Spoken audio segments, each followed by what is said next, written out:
nobody else has figured this out yet, but I've seen a couple of different these interviews with different people that know a truck driver who's working for FEMA. I've seen a couple of different like radio talk show hosts that are interviewing or reading a letter from their friend who is a FEMA truck driver transporting stuff for FEMA. And, you know, right now it's kind of scary. These guys are transporting stuff like stun grenades, crates, pallets of bullets, and sometimes even these casket liners, obviously not casket liners, just cheap bulk mass grave coffins, big enough to hold a family. But I'm doing another video about that. But I'm doing a bunch of videos right now. I'm kind of in the middle of finding new stuff and adding. I just need to put some stuff out, and then this is to start that right here. I just happened across this, and then the question was asking was like, everybody's in the trucking industry is asking, there's a bunch of Russian and Polish truck drivers that are kind of usually more around the Canada or on the northern border of our country, and like a third of these people, like a third of the truck, 30% of truck drivers is what these people make up, and they've kind of disappeared. Like everybody's like, where did these Polish and Russian truck drivers go? Where are these Eastern Bloc people? Where the fuck are they? And like their trucks and everything, like poof, very quickly, just over not a matter of months but days, like just not around anymore. It's kind of spooky because we were training at a disaster training last year with 15,000 Russian troops in Colorado. That's a fact. I mean, they're not still here, but they came over and they trained with us. But what if these people were reintegrated as truck drivers? I don't know. I'm making a jump there. I'm making a leap, and I'm making an assumption. I'm telling you that to be straightforward with you. However, I found this clip right here, and this lady's a pretty credible source. You have to call him for a few places online. Blogger. She knows some credible people. I don't know her personally, but I know enough of her work, and I've seen enough places where I would tell you that I don't think she's blowing smoke out her ass. Frankly, it doesn't seem like it at all. But she hasn't. I guess she hasn't maybe seen, because she didn't talk about it. She didn't see the fact that these truck drivers gone missing. Here, watch this right here, and I'm going to show you the clip of the interview with the truck driver, and then I'm going to show you after that. You see the clip of the lady telling you where we found these Russian truck drivers.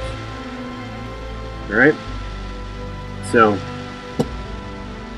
here it is, and like I said, just watch it, because you'll see the question you asked where to go in the first clip, and you'll see in the second one the answer. Camp FEMA, everybody. It's real. Going to Camp FEMA, going to summer camp. And I'm not coming because I'm going to have a shootout whenever they come to get me, or hopefully we'll go get them first. We'll stand up, and stop this before we get started. So, either way, have a good day. And watch these clips. Thanks for watching my channel. Subscribe, and more stuff to come.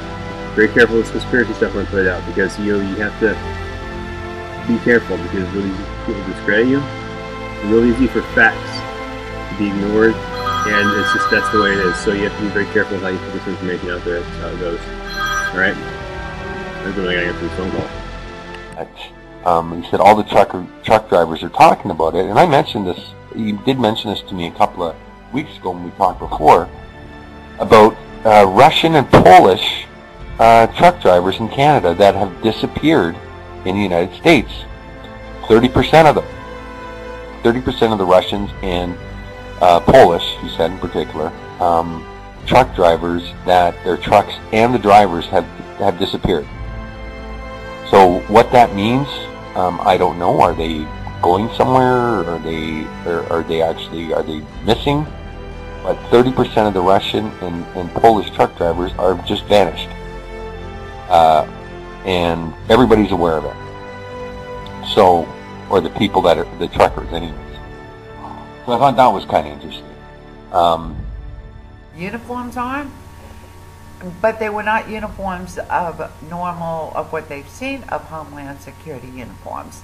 They had eagles on the side of them, but what's craziest about them is that they were not American. They had Department of Homeland Security uniforms, but they were Eastern European, and they assumed Russian. They appeared and they spoke in the way of Russian. Now, these are people that are controlling those armored vehicles that are Russian. What are they doing as part of Homeland Security?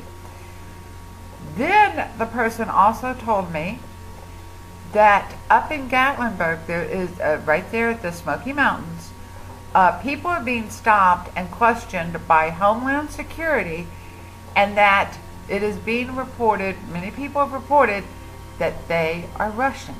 The Homeland Security, the people that are stopping them and questioning are Russian. Now, I understand this person that's told me this is someone who tells the truth. This isn't someone to make some... Once it's a coincidence. Twice is kind of strange. But three things kind of linked together. There's no coincidence about that whatsoever. My mama told me things like, you know, use your common sense. You see something too much, you see something that you're like, this doesn't seem right because you're seeing it too often, there's probably something wrong there.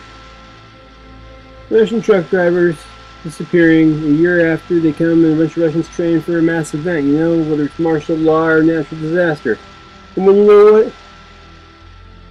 Now we find them stopping people, hauling around freaking APCs on trailers and stuff. Yeah, that's a coincidence, alright. That's the darndest, weirdest, luckiest coincidence I've ever seen in my life. That kind of coincidence will land you inside one of these big black coffins that there's fields of in several locations around the United States. The casket line, as they call them, family size, big enough for you and yours, you know? So it's cozy. So if you want to believe in coincidence and say, never happened here, this is America, have a nice rest. Permanently.